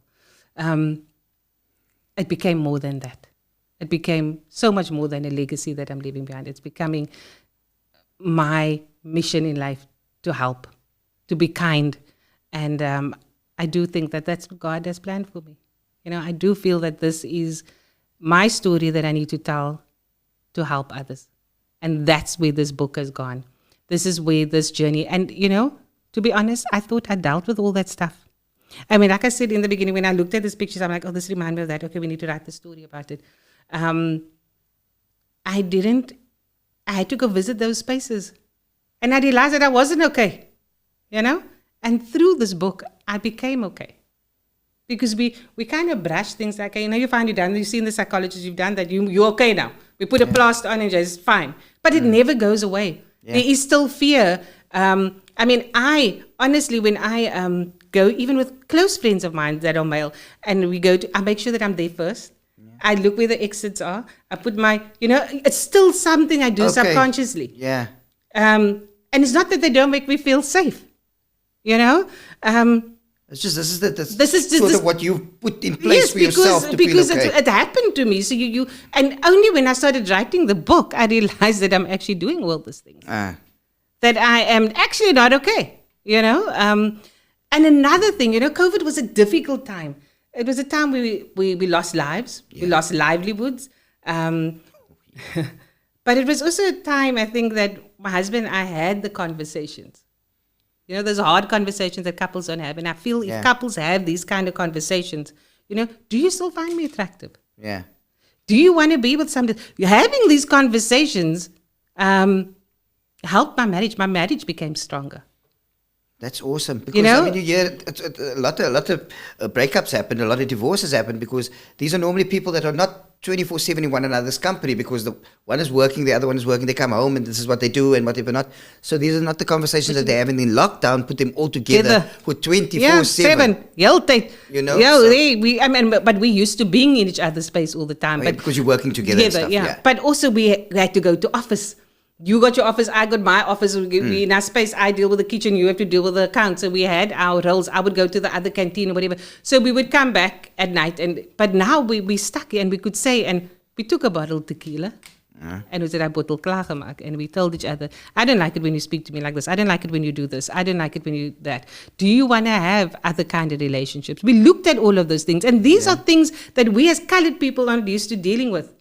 Because remember and it goes back to even to a point when we get our period for the first time and say, ooh, jy moet jou bene toe nou, jy gaan pregnant val. They don't. You know, they don't explain what sexuality is. So you can't, it's so awkward for you to tell your husband, but I like it when you do this, or I don't like it when, because we weren't educated enough. It's something that I say again about traveling. You travel obviously extensively. And once you've gone over, you kind of see the difference between the way that we were reared and the way that these people, they're so open about their sexuality, they're so open about... But yes, and there's nothing... We're so close. You know, you see a same-sex couple, who needs a kid. No, there's nothing wrong with it. You know, yes, the Bible says it's wrong, but the Bible says it's also wrong. But, you know, we do it. And then you've got the question about stuff like that. But who are we to pass judgment? Who am I to judge? I can't judge you. They can have to answer for themselves. But he's not less of a person because he's gay. She's not less of a person because she's lesbian. She's still the same person, and ultimately God loves us all, So who am I to pass judgment? And that is where the world would be a better place. And there will be more love if we stop judging. Yeah. I mean, the people sit in church and judge. Oeh, jy het hy skryf verlede week aangegaan. Ja, het jy gesien wat Niggie aan het? Ek het sy die langklas gegaan vir haar. Kyk hoe lekker haar. Sy het ook Niggie die hoed vandag aan het. Yeah, why do we need to pass judgment? En jy sien Niggie's make-up. Sy het alweer te veel make-up. Sy het te kawa geslaan dat sy moet nou and their story begin.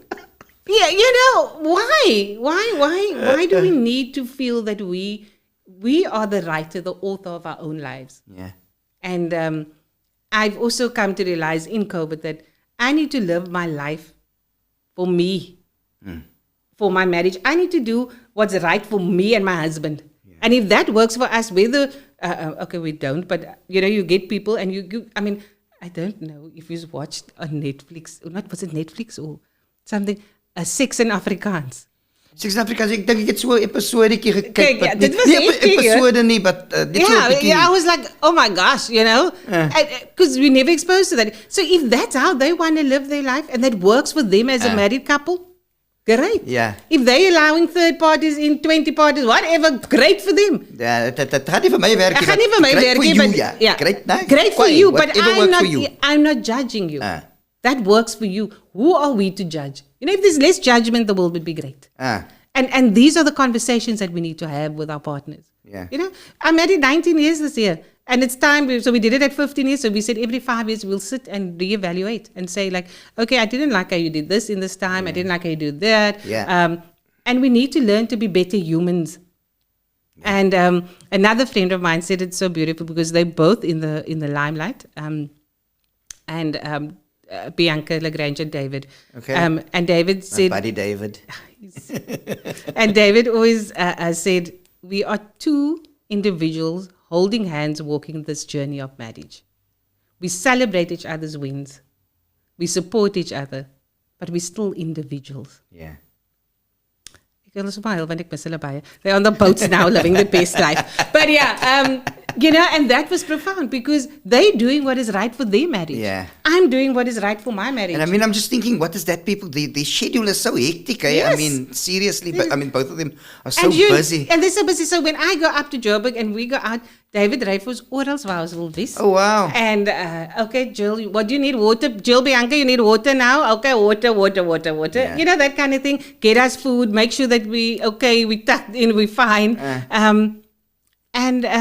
I need to hook up with David again because the last I saw him was 2004. They're on the cruises now. They're only coming back in November, December, early December, hopefully. Yeah. And Bianca stays by me often when she comes down. So, and that's how we cemented our friendship. She was going through, she spoke about it with on Quirkies with this new lady, what's her name? Alvina, about her journey of miscarriage and her loss. And that she came down to Cape Town. We met through a mutual friend and I did an interview with her on Africa where she said, for the first time I felt heard and seen because somebody knew exactly what I was going through. Yeah. And that's what we need. And sometimes we must just keep quiet and listen. Yeah. Somebody asked me, what was the best advice to give if you come in contact with somebody that was raped? What do you... I said, shut up and let that person speak. And this is what you kind of do with the table talk that you have. Yeah, keep quiet and let the person speak. And people just want someone to listen to them so that they can just pour out whatever judgment. they're feeling. Yes. What is Stop that? being judgmental. What is that thing that the millennials are saying now? We listen, but we do not judge. Mm-hmm. We listen, but we do not judge. And that is the space that I want to create. So we're going to have a cooking class kind of thing that I'm going to do in October, hopefully, September, October. Yeah. It will be probably one for this year and we'll hopefully do it every month from next year. Yeah. Where we would have about 30 people who work in pairs. And so this is the event that is coming up, right? That is one of the events that's coming up, yeah. And then we're going to listen And we do not, so we're going to call it kitchen table talk. That's what Clayton wants to call it. Kitchen table talk, okay, yes. Yeah, or I'm saying cooking through pain. And it's not only for women. It's for couples. It's for friends to come together. Come there and we're going to cook. I'm going to give you recipes. If you want to change the recipe, change it, but just don't let it taste bad. You're going to educate the people on the power of sharing meals. And we're going to sit and we're going to eat that meals together. And this space, we're going to drink some wine. And we're going to sit here. Loosen the tongue. Yeah, and we're going to talk because this is a place of non-judgment. Yes. You can say whatever is on your heart and we can all listen, give advice if we can. But it's a space to just be yourself. It's a free, open space. It's a safe space. It's a safe space. Ons kan kos maak. We're going to drink. We're going to talk. We're going to cry. We're going to laugh. Myself and Nantel have quite a few fights when we are busy with discussing things and so forth, because he's got his stance, I've got my stance. Creative differences. Yeah. So I think that we need to go to this. And cook. We can't book it as a couple. Yes, so even if you book as a single, it's also okay because there will probably be singles. And even if you don't know the person, this is how you get to know people. How you get to share over a meal and cooking. And it can be stressful, Your cooking can be very stressful. You can go as a couple as long as you the bottom. That's fine. Yes, it's okay. Revealing too much. Revealing too much. You know what? And so you know what, Jill? And just to tie this up now, because that kind of took it somewhere else, hot flashes. No, what I was going to say is as well, you were mentioning something about like the journey with your book and so forth, and obviously with this talk where you said find out more and the power of shared meals. Okay, is there any drives that you have, like sort of, you say that you guys are out feeding people, like these feeding schemes, because I mean, it is something that with community-based vibe events, I work closely with St. Joseph's Home for Handicapped Children. Okay. I've done that since I've heard school. of them. They're in Montana. Yeah. I've done it since from high school. And we try and go give. They need resources. These are sick children that is left there, and they need to take care of them. So nappies, milk, you name it, anything that can be done. So St. Joseph, just drop it off. So where the people need to go to, just so that they know? St. Joseph's Home for Handicapped Children in Montana. You can Google them. Okay. I want to actually do something big this year for them. I haven't wrapped my brain around it yet. I don't know what I want to do, but Christmas time, I feel that we need to do something for the children. Whether we share baked cakes and take it to them, and we share party packs, and maybe you can dance for them also. Yeah, after the off. But also, yes, and then obviously I work closely with GCAP. So go look at GCAP social media, what they do, and always, I think maybe we should next year as a collective, I don't know, I'm putting this out there. Maybe you can spur them on. As a collective, do something and say, let's do a winter drive from January where we collect scarves and things and stuff and take it to the children that need it. Maybe we should think about how we can do stuff. I say, from me personally, I would love to get involved in anything where it's possible, just to make something easier for the next person, because just help. Today's podcast was all about the kindness. It was all about the love. It was all about, Jill, you've brought such a warmth into this space. I mean, there's always a liquor space, don't get me wrong, but today just your presence alone brought that. And I know that you've got the first book, but you've got plans for 2026. So just fill us in. You don't need to go into too much detail. It will be also called the Epicurean Journal. But this, I am still playing with the subtitle. I'm thinking maybe the full story, the full truth. But I think people's going to know the full story after all this podcast and things that I'm doing. But that is where I'm going to go into depth of every chapter of what has happened. And then after every chapter, there will be a recipe that is not in the first book. Okay. So where you got the little inserts of what has happened, what this meal reminds me of. This is going to be more of a journal of my feelings, my emotions, the heartache, the devastation. And then the last chapter, I wanted to be hopeful and happy and we have come so far and what I've achieved, and just to be thankful for what I've got. You know what? You I don't know, man. I think an angel has been sent to us today, and it's Women's Month, and you are the epitome of a strong woman, of an inspiration. And I mean, this Women's Month, if we're going to have the way that you are seeing things and the way that you've laid out things for us during today's podcast, then I tell you what, more strength, and we're going to have a lekker one. The women, we always show our appreciation, but just put that extra effort in. And you're saying all of those things, but I wasn't always strong, and I wasn't always brave, and I wasn't always nicely put together.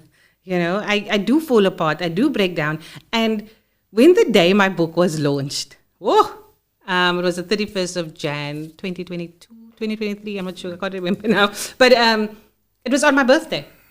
Okay. And I sat there, and my hair was done, and my makeup was done, and it's hot, and I'm thinking, and for a moment I realized that everybody's going to know what has happened to me.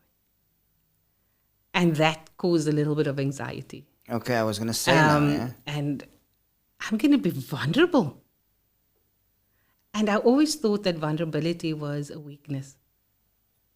But today I find it to be a strength. Being vulnerable and really letting all those guards down helped me heal and helped me be the person that's sitting in front of you today. So need to give big up to your support structure. Absolutely. There as well, I couldn't have done it without my husband now of 19 years, my parents, my grandparents, my sisters, my cousins. My cousins check in on a weekly, just like us again, my uncles and aunts. It's a family of love. My family is love. Yeah. Like my food is love. Like food is love. My family is love. Truly love. We gain here in December now because we're not, this year Christmas is for the in-laws, Okay. So the years that we're not together, we're going to go camp as a family. And I think all of us was raised a little bit to not like camping.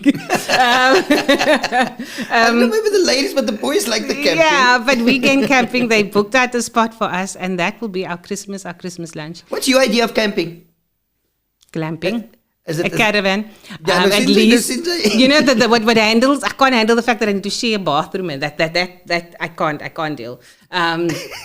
I like my own space. I can't handle that I need to share a bathroom, but I need to be grateful. You'd never be able to deal with a 16-man tent. Nee, never true. My dad raised ladies. He always booked us in chalets or hotels, and that to my parents, Now that's glamping, like you said. Yeah. To my parents, thank you for raising well-rounded children. Thank you for still being there today for us, no matter what. Even if you're sick, she still shows up. Yeah. My mom still shows up for us. I mean, last week Sunday, I had my daughter over and my grandchild over, and my mom baked bread and a banana loaf and stuff. They still show up. My dad is still present. Yeah. He's still. Still cuts the bookums up for us and gives it to us. We are really spoiled in that sense, and I'm just grateful for the people that has walked into my life. I'm just thinking, if he doesn't do that, he's going to feel like something's been taken away from him as well.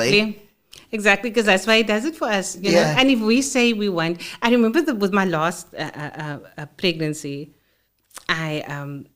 I didn't tell anybody, and I didn't even go for the test until I was about 4 or 5 months, and we went over to them for a bride. My granny was sitting on the stoop, and everybody was outside. My mom knew, and my dad knew, because my mom was at work with me when I got the phone call from the doctor.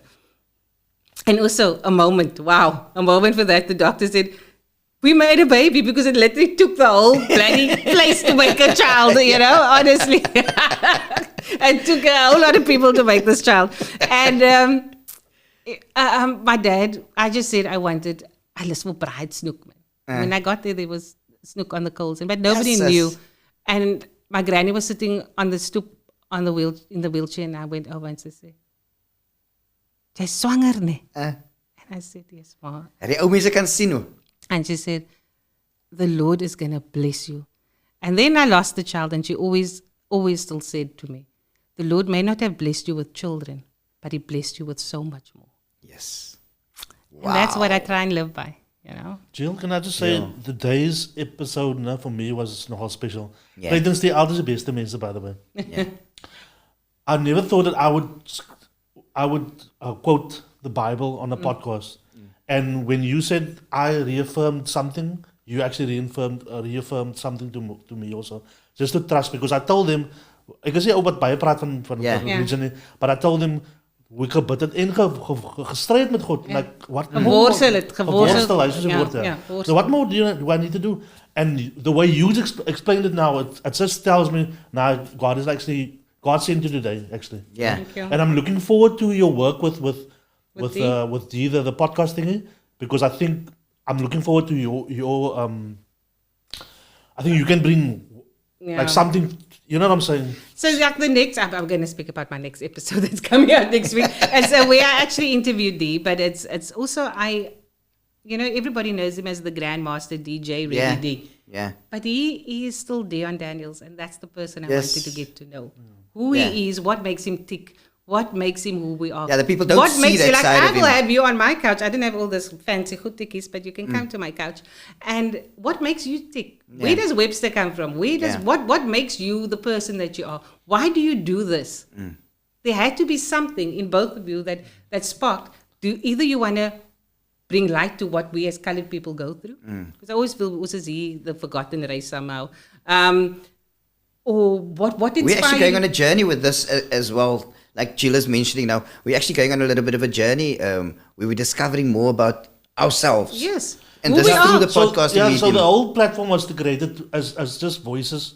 That's the forgotten voices, man. Yeah. Just like the because I worked in Good Up. I worked with Easy and D when D was there, and I could see like and it's no fault of the platform, the mainstream media can't allow really a different voice, man, no, because can't. the advertisers don't allow that, man. Yeah, and I didn't want to create the product, man. At first, I didn't want to create the product. I just wanted some people just to come in and be themselves. Man. You know what I'm saying? And this is the platform for it. Yeah. I did another recording on another podcast last week that was just out now, and also the same feeling. They again wanted to incorporate all generations because they're a bit younger, so they wanted to incorporate all generations, and also.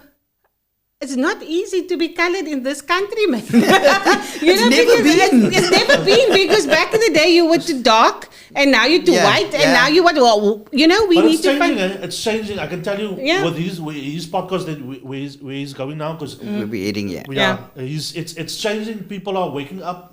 I think collectively they standing together, man. Daai van color kan nie meer saam staan. That is the problem. We try to we create can't. this, we unity. can't. I can't see you driving a Merc. No. Ek het hy smokkel of hy Wat het hy gedoen? Of ek het 'n hart gewek hier om sy besigheid te laat groei. Yeah. But they quite fine if it's a different color to do Yeah. it, And that for me is that if you look at the Jews, you look at the Muslims, there is a togetherness. Yes, 100%. I always say that. The money turns there. By us, Ons sal liefst mekaar afbreek. I'm rather gonna go phone Pieter om gou my plumbing te kom doen. But also, we as colored people need to wake up because we can be damn unreliable. We damn unreliable. I gave a guy a chance to do building at my work. Die goed staan nog half. Ja, Hy en ons het almal 'n storie, ons het almal 'n storie. So we need to take accountability for our own actions and why people think that way about us.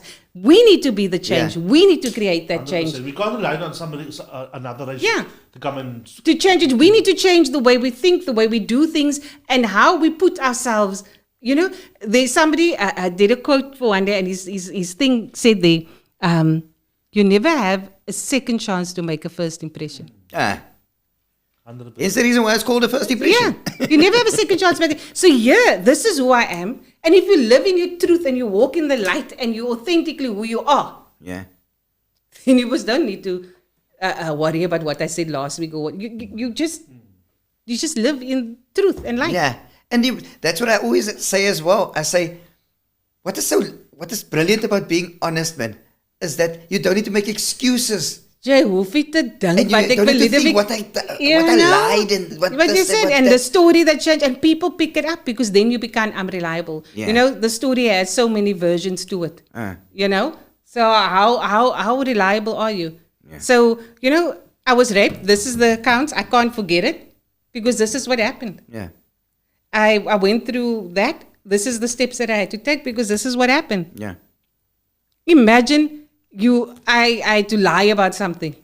How the hell you going to remember? What did I say on that podcast? Wat het ek nou weer daar geskryf? No. And that's why it was so easy for me to write the book because I'm writing about myself and what I've been through in life. You know, the hardest part was actually doing the recipes because I'm at the point where you just right? So I literally needed to go do every recipe to go make sure you need a teaspoon of this. Okay, yeah. Which is not the way that we really cook. No, because you kind of going, you're tasting and you're checking. Yes, and also you can, I'm not saying don't buy please buy my cookbook. It's on Take a Lot on Amazon. I was going to ask where to get it. Yeah, Take a Lot on Amazon. Yeah. But also, you don't have to follow my recipe to the T. If you don't want so much chili in it, don't put that much chili in it. If you want to deglaze with some wine, because, in the book, to be authentic, I cooked with the recipes got wine in, but my company is strictly halal. Halal, yeah.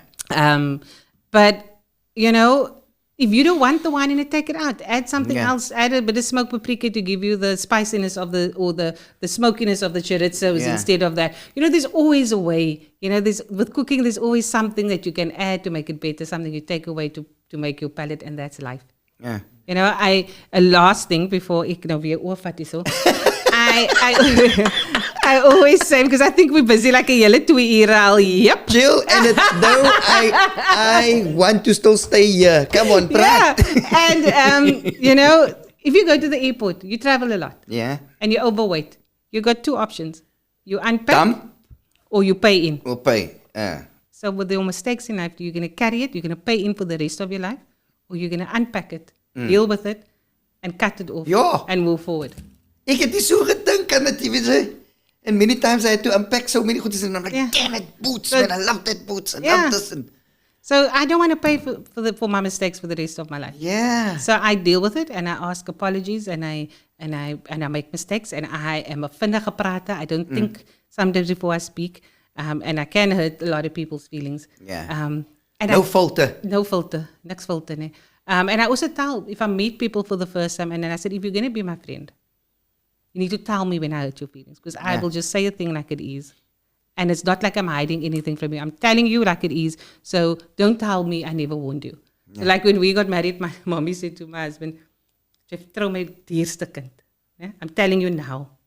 Don't come to me 10 years down the line and say, high maintenance. Yeah, I am marrying you. But then I said, but mommy, my sister is also like that. She says, this skoene koop.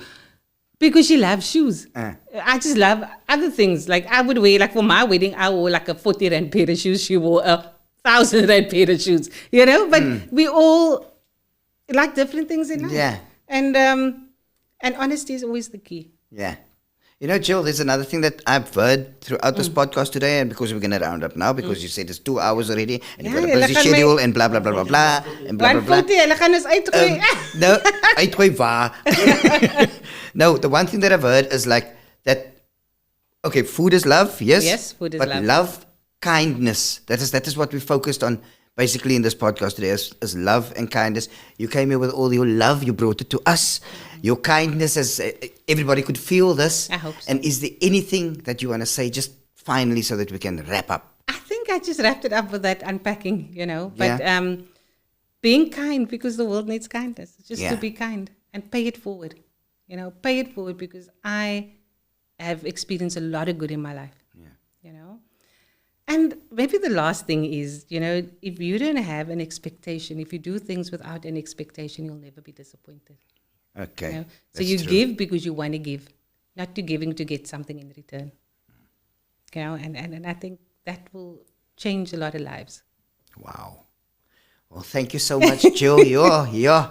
I had to actually give us a moment of silence there, but Jill, thank you so much. It's really been an honor, and you coming in today has been a blessing to not just myself, but to Nantel over there.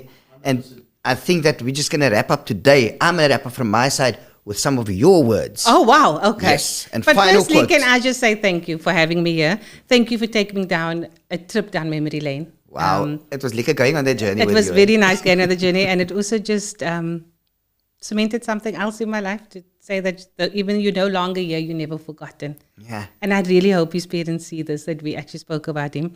And yeah, thank you. Thank you to both of you for having me. I almost said on the couch. In the web with web. In the web with web. You are caught in the web. Spider-Man. Yeah, so this is your final quote that I'm going to end us with today. From us here at CCM in the studio, and from myself here, Websta, and Nantel in the web with Jill. we just like to say, Jules' last words. Doesn't matter what our circumstances are. What really, really matters is how big our dreams are. See you guys.